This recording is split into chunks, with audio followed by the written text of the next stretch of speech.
waxaa deegaanka galbarwaaqo ee degmada xudun ee gobolka sool laga furay MCH caafimaad waxaana munaasabada xaliga lagaga jiray goobjoog ka ahaa iskuduwaha wasaaradda caafimaadka gobolka sool iyo Dr. Mustafa Maxamed Duulane oo kamid ah aqoonyahanka deegaankaas waxaana gaarsiiyeen agab caafimaad xaruntan cusub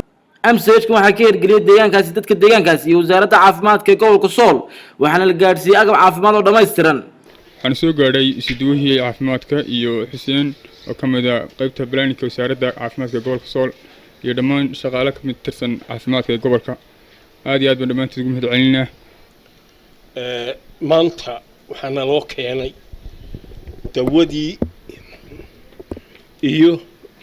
OTB-gii iskuduwaha iyo Xuseen oo isna waa ku mahadsan yihiin deegaanka galbarwaaqo ee maanta uu yimid iyo daawooyinka ay keeneen waaxda caafimaadka gobolka sool ee lagu talagalay bulshada ku nool deegaanka inay ka faa'iideystaan oo xagga caafimaadka ee baahida ugu badan loo qabo wasaaradda mahadcelinayna wasaaradda caafimaadka gobolka sool ayuu baahadeerta halka lagu soo lagu hayaa annana waa soo dhaweynay waan ku guddoonay dawladda tiradeedu aad u badan tahay oo halkeedii dawooyinkii MCH ko dhameystiran shaqaalihii oo la socda caafimaadka shaqaalaheedii wadata dawooyinkiina ay sidoo oo ay halka noo yaaliin sidoo kale waxa halkaasi ka leesduwaha wasaaradda horumarinta caafimaadka gobolka sool Dr. Maxamuud Xaaji Khaliif Miiraaf iyo Xuseen Jaamac Saaxo oo ah madaxa qorsheynta wasaaradda caafimaadka gobolka sool waxaana ay ku dheeraadeen baahiyaha ay u qabeen dadka deegaankaasi xaruntan cusub ee hooyada iyo dhallaanka kaasoo xariga ka jari doono MCH-ka galbarwaaqo iyo daawooyin iyo shaqaalihii bulshada u adeegayaba runtii waa koona xuduudda sanaag bay u dhowdahay tuuladu waa xadka sool sidii wanaagsaneyd ee sharfaneyd ay noogu soo dhaweeyeen deegaanka degmada galbarwaaqo